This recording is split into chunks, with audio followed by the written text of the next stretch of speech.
안녕하십니까, 알림이 황희두입니다. 방금 전 단독으로 충격적인 소식이 드러났습니다. 권오수 아들이 대통령 취임식 VIP로 참석했다는 건데요. 취임식 당시에도 검찰 수사는 진행 중이었습니다. 여기에 김건희 씨 연루 의혹 가능성까지 나오고 있는데 그마저도 이미 대부분의 시민들은 합리적 의심을 하고 있는 상황 아니었습니까? 그런데 이런 상황에 권오수 아들을 초청한다고요? 그뿐만이 아니고 도이치모터스 주요 임원진도 대통령 취임식에 참석했다고 합니다. VIP석으로 분류되는 주요 인사로 초청을 받았다고 하는데 국민을 우습게 알지 않는 이상 어떻게 저런 짓을 아무렇지도 않게 벌일까요? VIP 중에 VIP석이었다는 겁니다. 윤석열 대통령의 부친과 김건희 씨의 친인척이 모여있는 자리 바로 뒤편에 앉았다 하고요. 한 정치권 관계자에 따르면 원래 김오수 씨도 취임식에 VIP로 초청을 받은 것으로 알고 있는데 직접 참석 안 하고 아들이 대신 참석했던 것으로 알고 있다. 이런 얘기를 전했네요. 이런 막장이 어디 있습니까? 당연히 취임식에 초청한 건 부적절했다는 지적이 나올 수밖에 없는 거고요. 최근 안정권 씨도 특별 초청장을 자랑해서 취임식에 참석했구나 라는 사실을 알게 된 사람들이 굉장히 많았죠.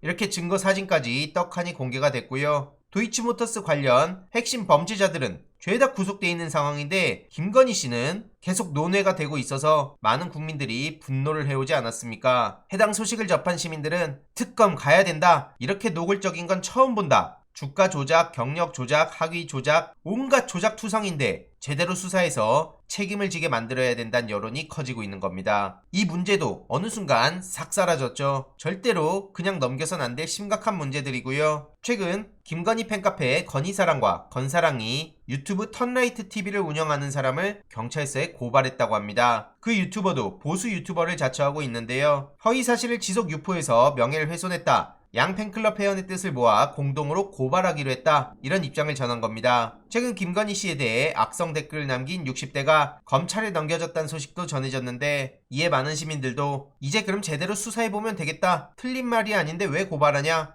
이런 반응들이 나오고 있죠. 최근 홍준표 시장은 영부인이 주인공, 요란한 활동, 이런 사례 없었다고 꼬집었는데요. 윤석열 대통령을 향해선 주변 인물 관리가 필요하다고 조언을 하기도 했었죠. 영부인의 팬카페가 생긴 것도 이례적이고 특히 강신업 씨는 계속 논란을 키우는데 여기에 대해서도 자제시켜야 된다고 목소리를 높인 겁니다. 하지만 강신업 씨는 전혀 듣는 척도 안 하고 있죠. 국민의힘 내부에서도 꽤나 골치 아파하는 사람들이 많을 것으로 보이고요. 이해로도 최근 대통령실에선 대우조선 하청노조 손배소에 법대로 원칙대로 타령을 하고 나섰습니다. 형사 책임은 말할 것도 없다는 입장을 전하기도 했는데요. 저들이 말하는 법과 원칙은 참 고무줄 잣대란 생각이 들고요. 애초에 법치주의가 국민들 법 지키라고 법치주의가 아닙니다. 권력을 가진 사람들이 법에 의해 통치하라고 법치주의가 있는 건데 그 잣대를 서민들에게 갖다 대는 게 지금 윤석열 정부라고 봅니다. 이러니 법과 원칙대로 김건희 수사부터 먼저 해봐라. 그래야 국민들이 납득하지 않겠냐? 이런 반응이 쏟아지는 거라 보고요. 윤석열 대통령이 방금 전 경찰의 난에 대해선 행안부, 경찰청에서 조치를 잘할 거다. 이런 유체이탈 화법을 보였습니다. 도대체 뭐 하는 건가 싶은데요. 어제 김대기 비서실장은 전국 경찰서장 회의에 부적절행위라고 입장을 밝혀서 많은 비판을 불러온 바 있습니다. 그러면서 국가공무원법상 복종의무 위반이라는 주장이 제기되기도 했는데요. 공무원은 직무를 수행할 때 소속 상관의 직무상 명령에 복종해야 된다. 그런데 과거 검찰총장 윤석열 씨는 뭐였죠? 어쨌든 유삼영 총경을 비롯해서 많은 경찰서장들이 소신 발언을 하고 있는 상황입니다. 많은 국민들이 계속 관심을 가지고 윤석열 정부의 만행에 반대의 목소리를 내야 된다 생각하고요. 실제로 후폭풍이 어마어마해진 상황입니다. 경찰국 신설 문제 때문인데요. 정부도 물러설 생각이 없다고 단호한 입장을 보이고 있지만 그러면 그럴수록 대다수 국민들의 분노가 커져가고 있습니다. 경찰 내에서는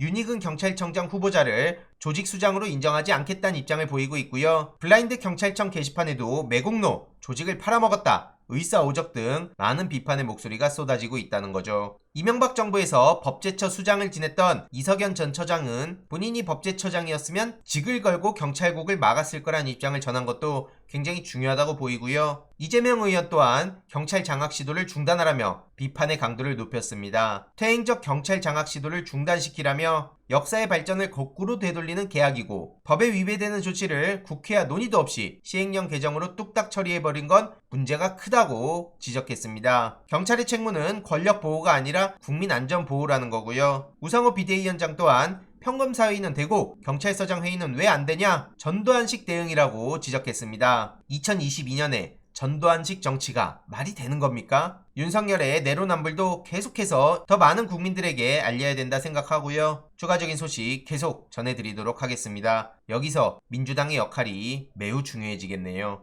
이번 내용도 유익했다면 구독, 좋아요, 알림 설정, 멤버십 가입 정말 큰 힘이 된다는 점 말씀드리고 싶습니다. 이번 내용도 주위에 널리 공유 부탁드립니다.